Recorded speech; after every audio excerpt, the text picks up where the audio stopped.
China stands accused of using the Winter Olympics for political propaganda after getting an athlete from the persecuted Uyghur minority to light the Olympic cauldron. Mike Pence has criticised Donald Trump for saying the former US Vice President could have overturned the outcome of the 2020 presidential election.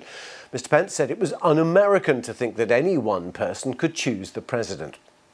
Emergency workers in Morocco say that they are hopeful that they will reach a 5-year-old boy, Rayan, trapped for several days in a deep well. The child slid more than 30 metres into the narrow shaft on Tuesday.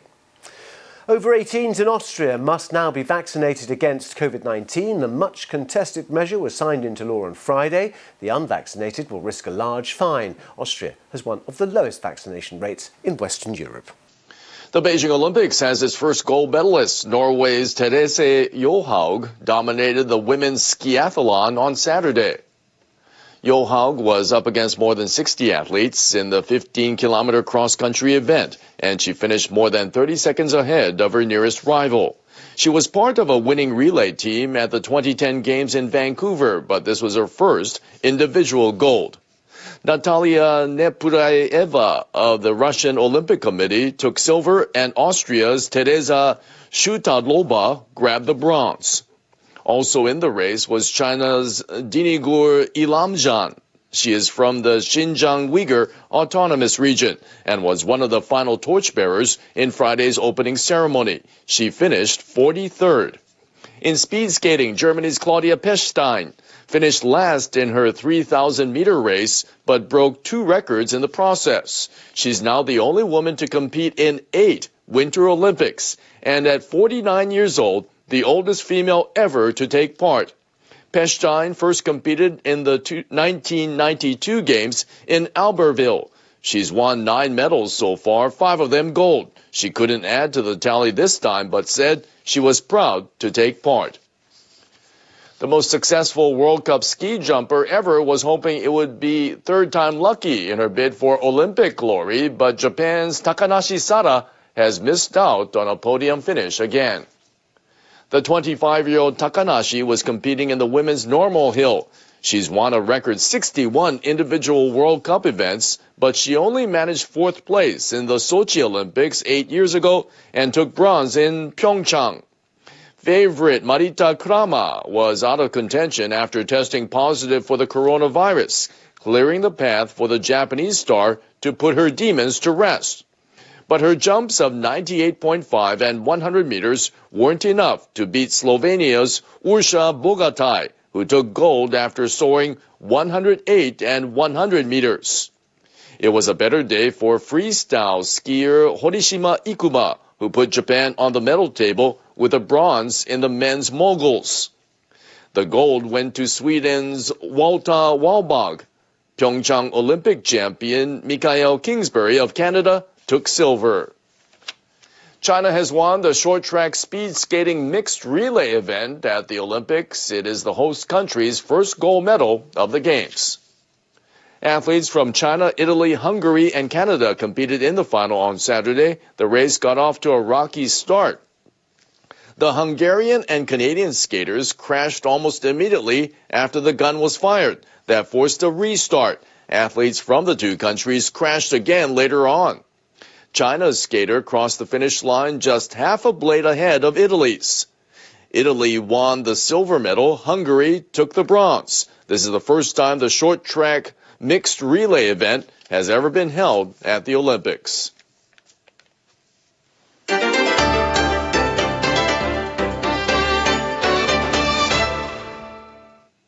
North Korea's top legislative body, the Supreme People's Assembly, is set to meet on Sunday. Attention is focused on whether the country's leader Kim Jong-un will be present at the gathering. Observers are also wondering whether Kim will mention relations with the United States and South Korea if he does attend. The North previously announced it would hold an assembly meeting for the first time since September. It said the gathering would be held in the capital, Pyongyang. It also said the national budget and other issues would be discussed. Representatives from around the country are expected to take part. Kim delivered a speech at the last meeting. He said during the address he intended to restore communication channels with Seoul. The leader also expressed a lack of trust in the U.S. He indicated he was ready to continue pursuing nuclear and missile development. Pyongyang has test-fired missiles 7 times this year. The country launched a Hwasong-12 on January 30th. That missile is believed to be capable of reaching the U.S. territory of Guam. North Korea suggested last month they may consider reviewing a moratorium on tests of its intercontinental ballistic missiles and nuclear weapons. The country announced the moratorium in 2018. In Japan, a record number of people have tested positive for the coronavirus. Health authorities say the daily new infection count has topped 100,000 for the first time. Health authorities reported 100,949 new cases. More than 21,000 of them were in Tokyo. That's the second highest figure so far. The highest was on Wednesday, and it's about 20% up from the number reported last Saturday. The occupancy rate of hospital beds for coronavirus patients in Tokyo stands at 55.1%, up 1 percentage point from Friday. Members of a Japanese government panel on COVID-19 have decided not to suggest a specific age at which children should start wearing masks. The recommendation is part of a proposal on measures to safeguard schools and child care facilities. The measures take into account the characteristics of the highly transmissible Omicron variant and are based on analyses of cluster infections.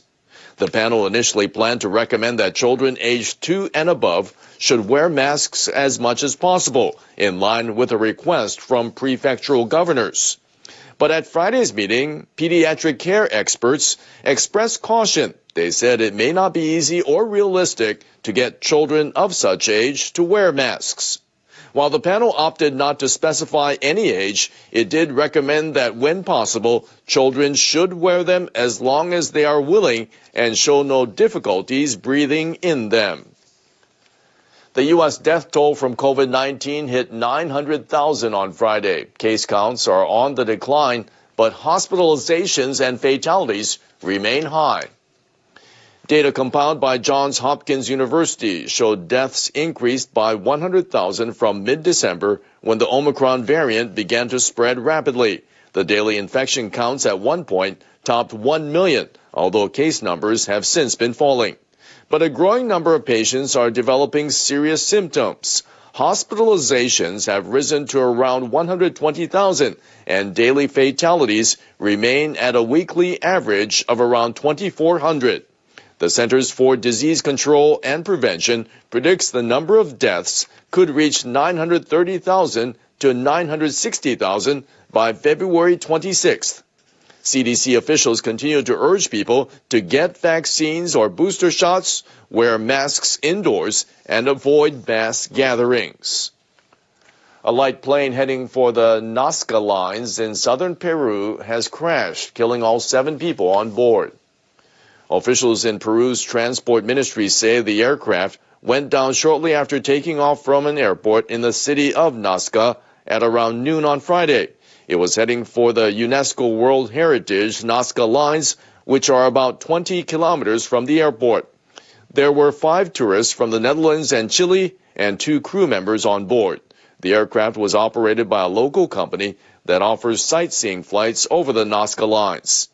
The archaeological site is home to a number of gigantic geoglyphs estimated to have been created between 500 BC and 500 AD. The Peruvian Transport Ministry has offered condolences to the victims' families. It is investigating the cause of the crash. People living along the Sea of Japan coast are busy digging out after being hit by a powerful snowstorm. Officials with the meteorological agency say a strong winter pressure pattern and a cold air mass are affecting areas stretching from Hokkaido down to the southwestern tip of Japan's main island of Honshu. The prefectures of Niigata, Nagano, and Shiga are getting hit especially hard. Officials say the cold air mass is expected to move across Honshu to the Pacific Ocean, with snow falling in low-lying areas as well. They warn that transportation services could be disrupted. In some places along the Sea of Japan coast, more than double the amount of snow has fallen compared to an average year. Those are the stories for this hour.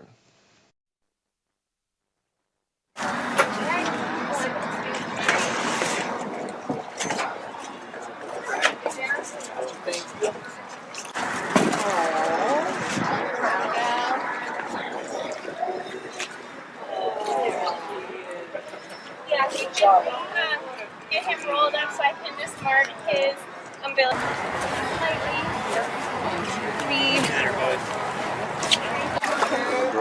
Her first. Then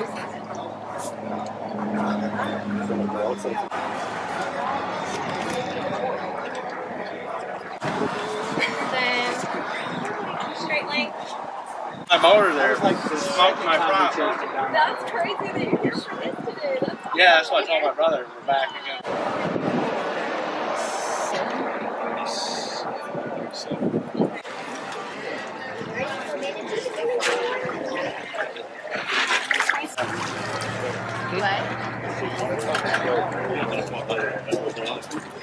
Yeah, sure. Oh, that's very There you go. All right, guys. All right. Let's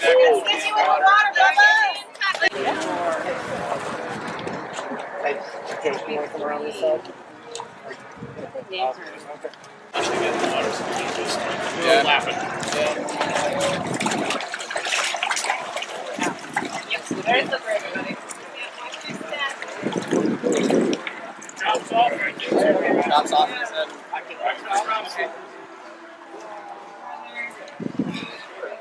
There you go, buddy. There you go.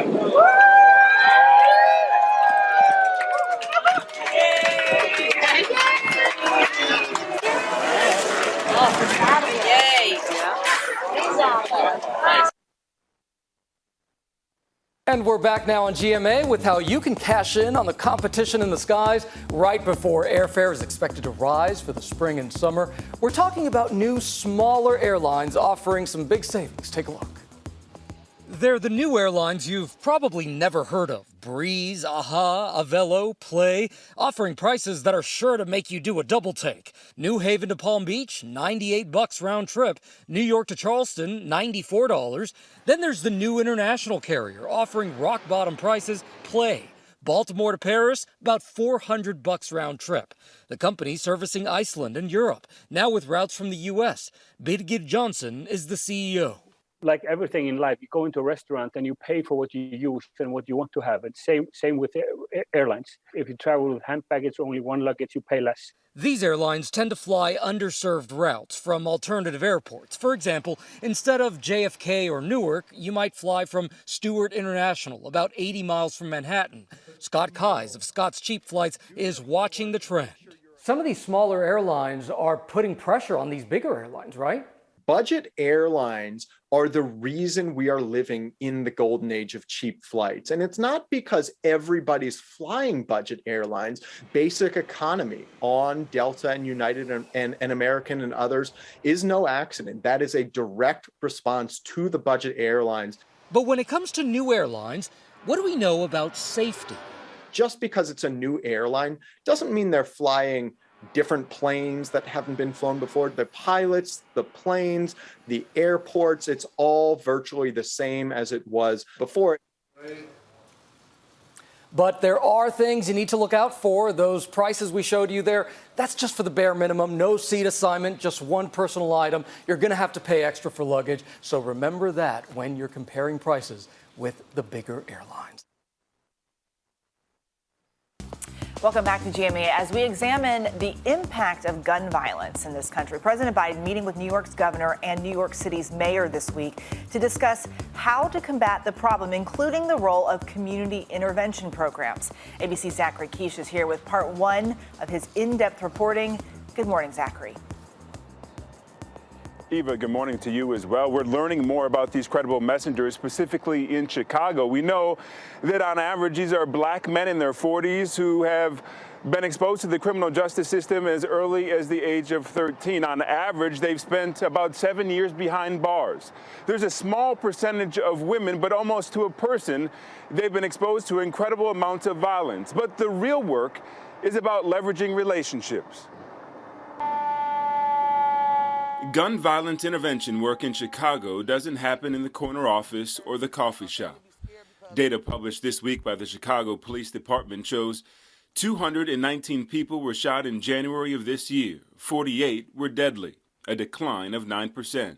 In 2020, the city of Chicago invested over $10 million in violence reduction strategies. Their job is to de-escalate and defuse potentially violent conflicts. Nothing surprises me over here as far as what you'll see. Patricia Hilliard, a violent interrupter who nearly lost her life as an addict, tells me you got to meet the people where they are. I used to run through these vacant lots right here. That's where I used to live. And I was in the midst of all the madness, you know.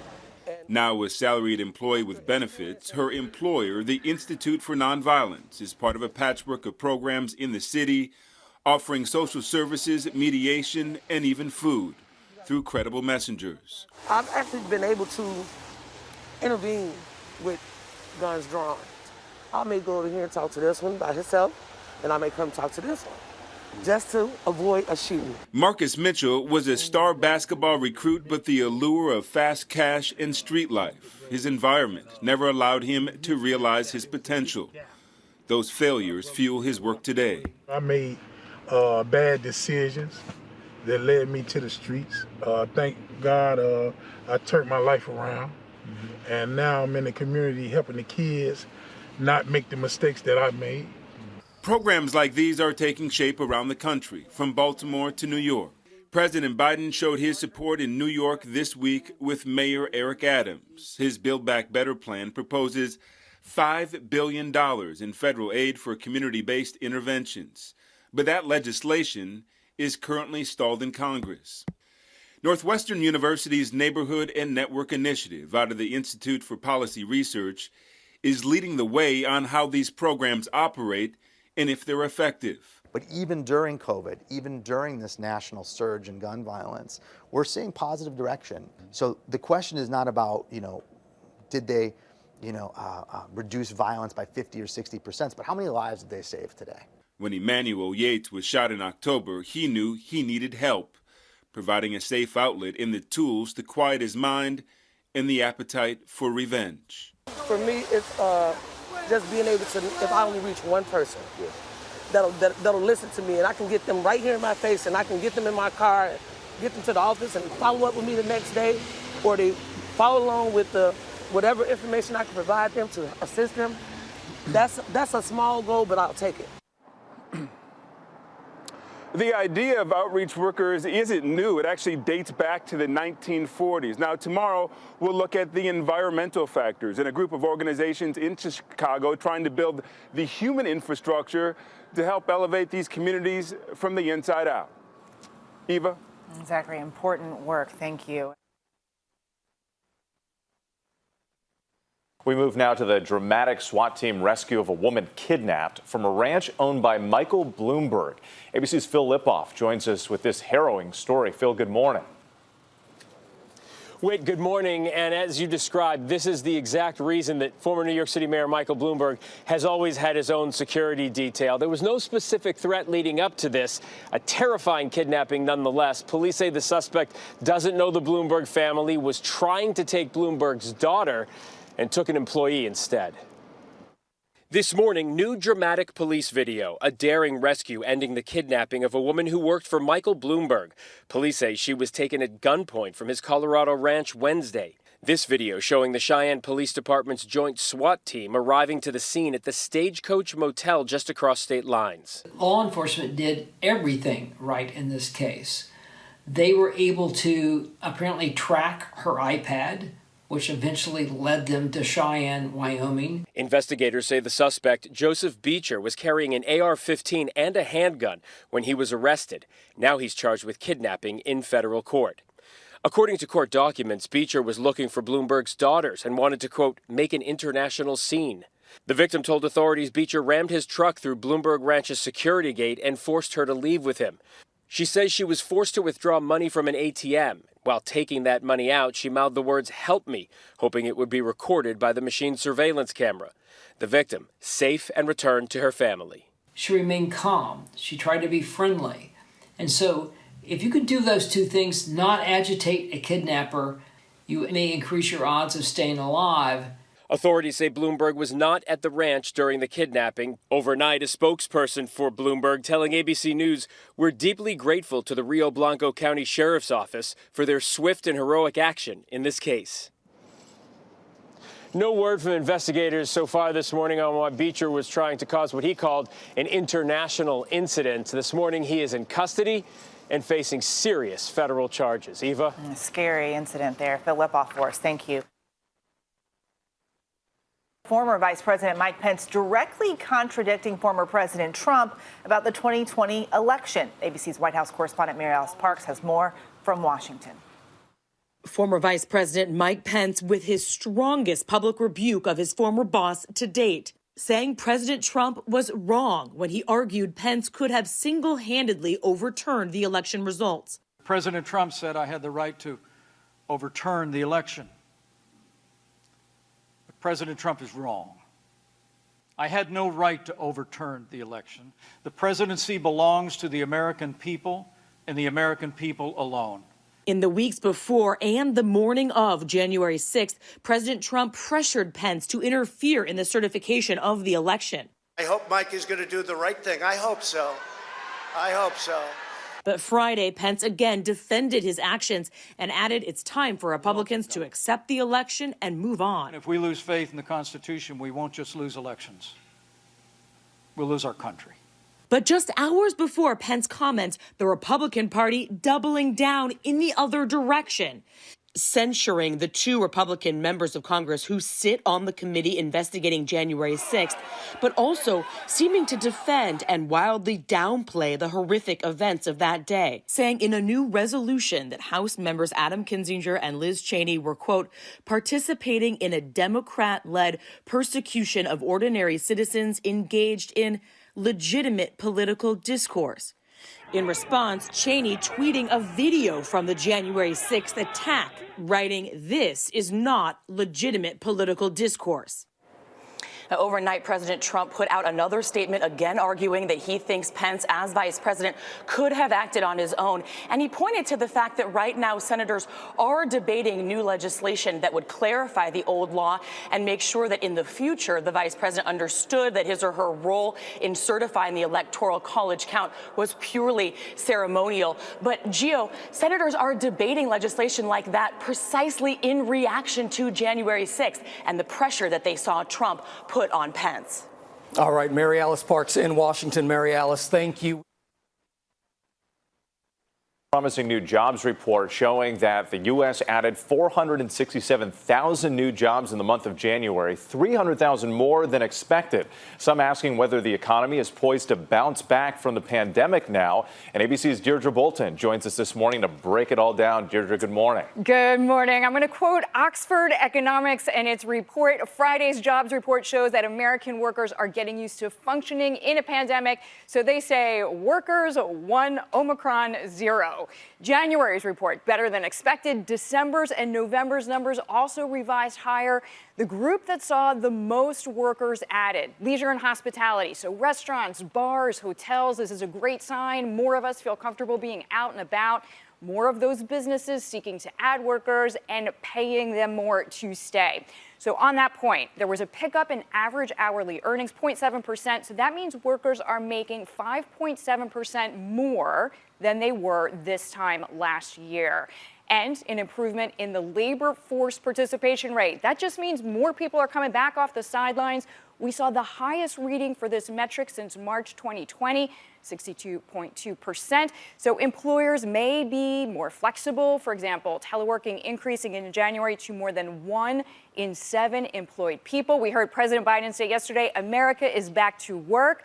What remains to be seen, though, is how much inflation will keep rising and to what extent the cost of food, household goods, gasoline, and rent, to what extent all of those will continue to eat into Americans' pockets. We all feel it. I see it at the grocery every time I go in. Yes, we do. All the basics are up for sure. But we're going to take the good news that you gave us and go with that this morning. Good plan. Thanks, Deirdre.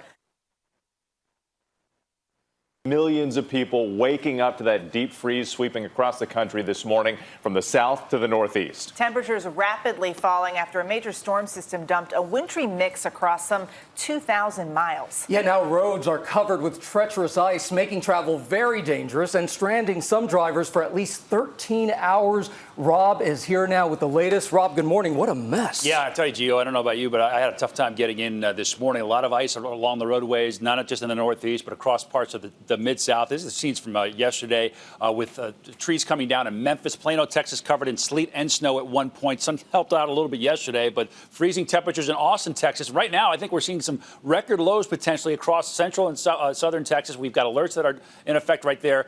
But where the snow and ice is, that's just adding like more refrigeration to this air. So these wind chills are really brutal, especially where the snow and ice is piled up. And it actually gets a little bit colder here in the northeast come tomorrow. 2 degrees for a wind chill in New York City, -4 in Boston, and still well below freezing. It gets to go down to the south. And again, deep freeze in Texas. A lot of the farmers worried about their crops this morning, all the way down to South Padre Island. Wind chills in the upper 20s. More on this in a little bit. Wait over to you. Yeah, rough morning for a lot of people. All right, Rob, thank you.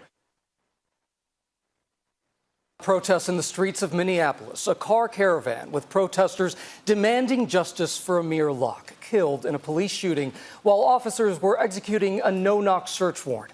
And we want to warn you, some of the video you're about to see may be disturbing. ABC's Ike Ajachi joins us now with more.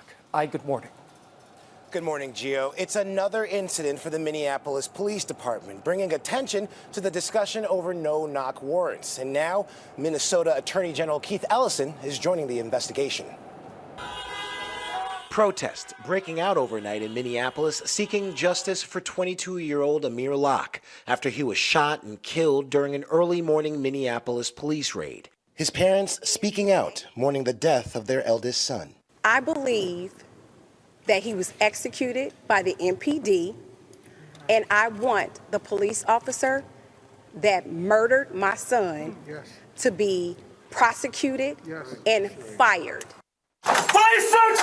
Body camera video of Locke's death released Thursday by police, showing the SWAT team storming into the apartment and kicking the sofa where Locke was sleeping, waking him up. An officer now identified as Mark Hanneman shooting and killing Locke less than 10 seconds after entering. Many reminded of the murder of Breonna Taylor in Kentucky, also killed during a no-knock raid, which allows police to forcibly enter a home without warning. The police report saying Locke was armed with a handgun pointed in the direction of officers. A still from the body cam footage shows Locke with a handgun, but having just woken up, it's unclear if Locke even knew police had entered the home. Police say Locke was not the subject of the warrant. It's either too dangerous to do a standard knock on the door and wait for a response, or you know that you're going to lose critical evidence, or that by waiting you're going to give a suspect an opportunity to escape. The community outraged and expressing frustration, saying enough progress has not been made since the 2020 death of George Floyd at the hands of an officer. I stand here today in 2022, 2 years removed from George Floyd, and yet I can't see any tangible changes that has happened within the department.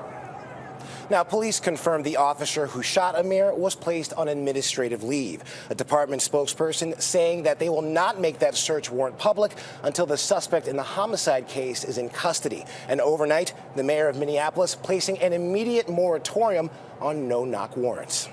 Ike Ajachi with that disturbing video. Thank you.